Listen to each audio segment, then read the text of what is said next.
Bonjour à tout le monde et bonne année. Pour tous ceux qui ne me connaissent pas, je suis ingénieur Fabiola. Aujourd'hui, je vais montrer les bases du paramétrage dans Microsoft Project. Tout d'abord, pour commencer, nous allons ouvrir notre logiciel Microsoft Project. Bon, je tiens à vous rappeler que ici, c'est Microsoft Project 2010. Donc, ça, c'est la version 2010 et non la version avancée. Donc, nous allons ouvrir notre logiciel. Là, nous sommes sur la page. Là, nous sommes sur la page de notre logiciel. Et là, nous pouvons voir les différents barres. Nous pouvons voir les différents barres à utiliser lors d'un projet de planification.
Nous allons parler d'abord de général.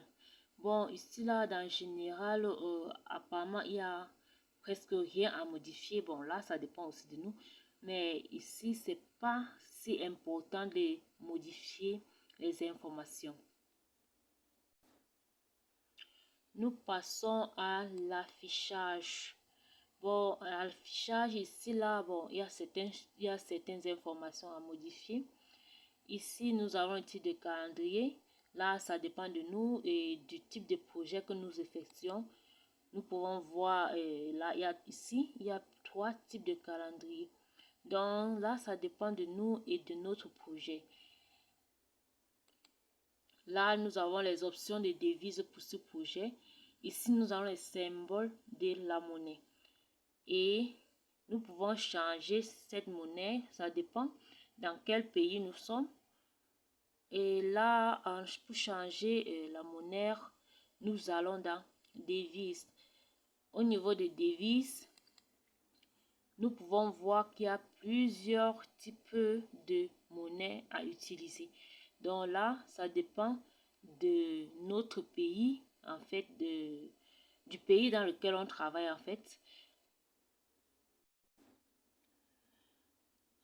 Ensuite, nous avons affiché les indicateurs et les boutons d'option pour. Ici aussi, là, c'est mieux de laisser tout coché en fait.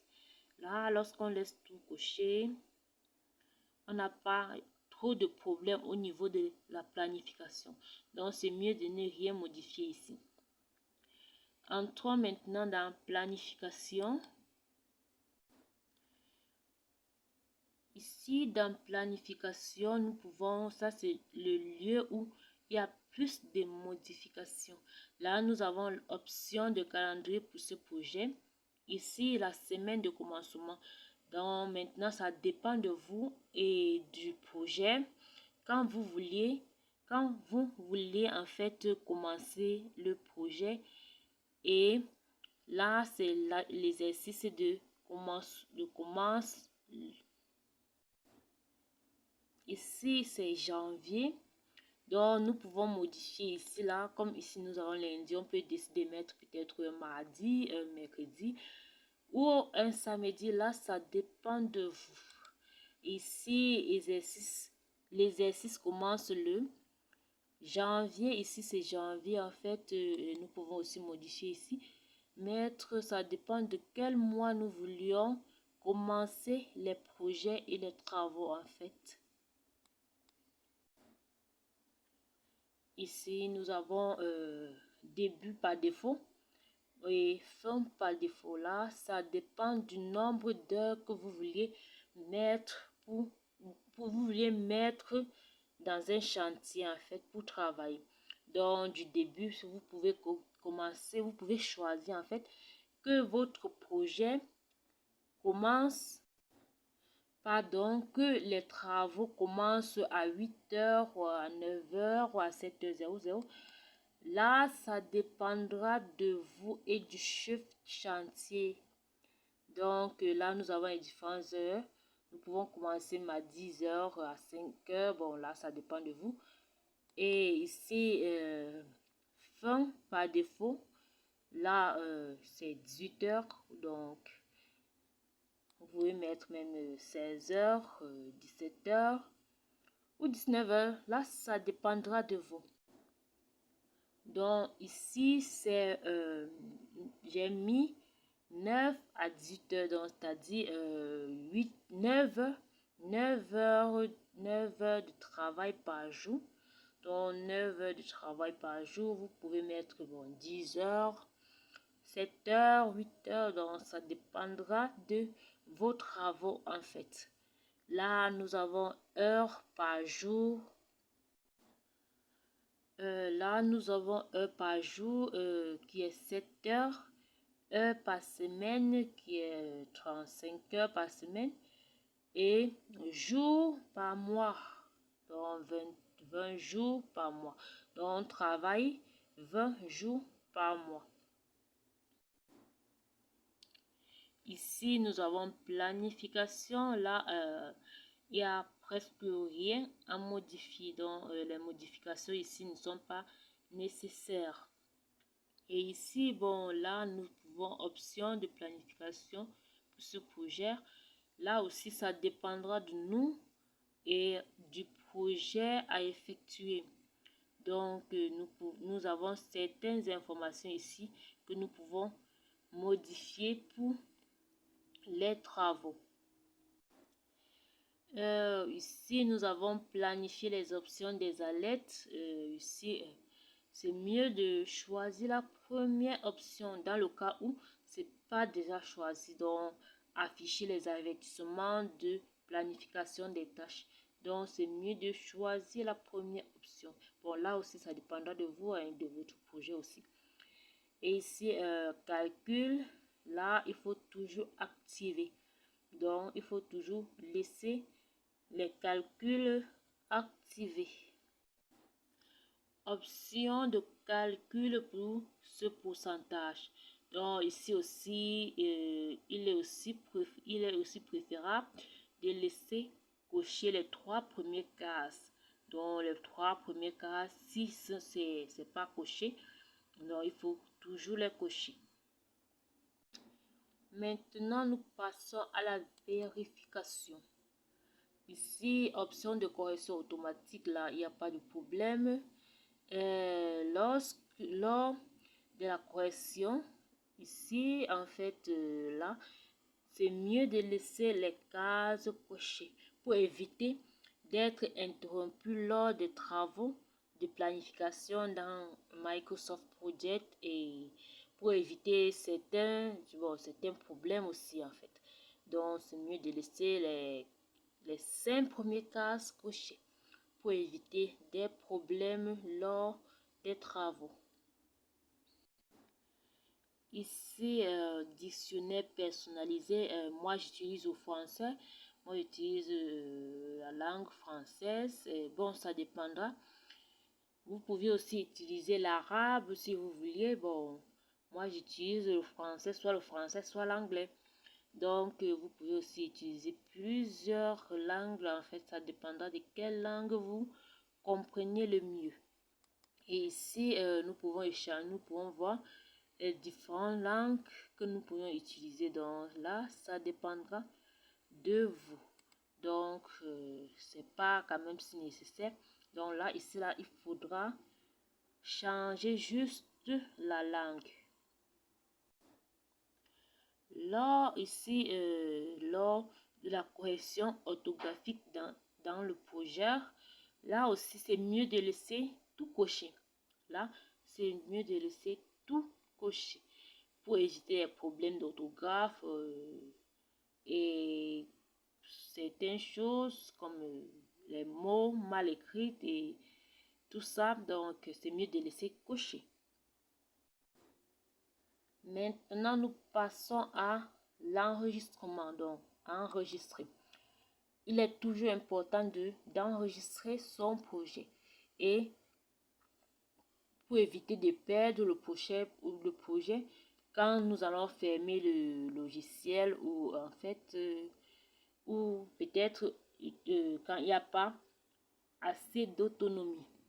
Donc, il est toujours important d'enregistrer son projet avant de laisser éteindre sa machine. Là, nous avons enregistré les projets.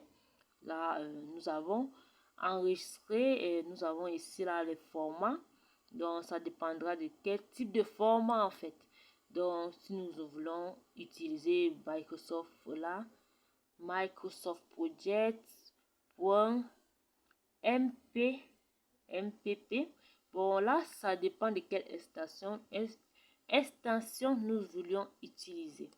Là aussi, faut pas oublier l'emplacement dans lequel nous avons enregistré notre projet pour éviter aussi de trop fouiller.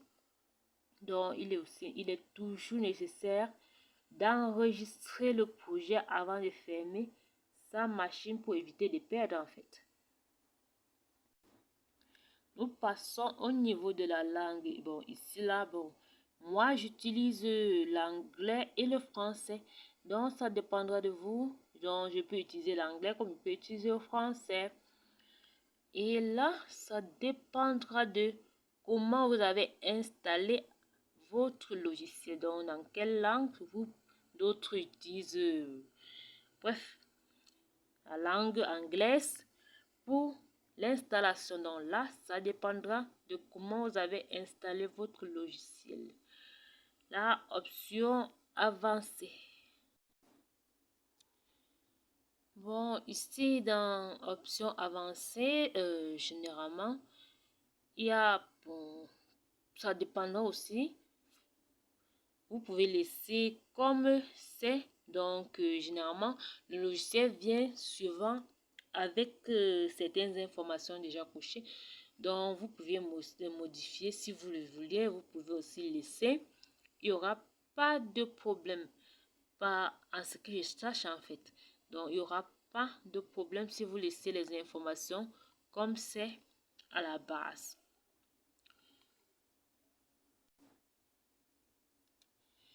Bon, ici, dans personnaliser le ruban, là, c'est pas trop nécessaire de modifier les informations. Donc, vous pouvez laisser tout comme c'est. Mais ici, assurez-vous d'avoir coché certaines informations comme tâches, ressources, projet, affichage, complément et comparer des projets. Donc, ici, il n'y a pas quand même trop de modifications à faire. La barre d'accès rapide aussi, il n'y a pas aussi trop de modifications nécessaires à faire. Donc, ça dépend aussi de vous. Donc, il n'y a pas assez de modifications à faire. Et complément que là, il n'y a carrément rien à faire pour les informations ici là. Donc, vous pouvez laisser comme ça, il n'y a pas de souci. Et centre de gestion de confidentialité. Bon, ici aussi, bon, carrément, il n'y a rien à modifier. Là, c'était...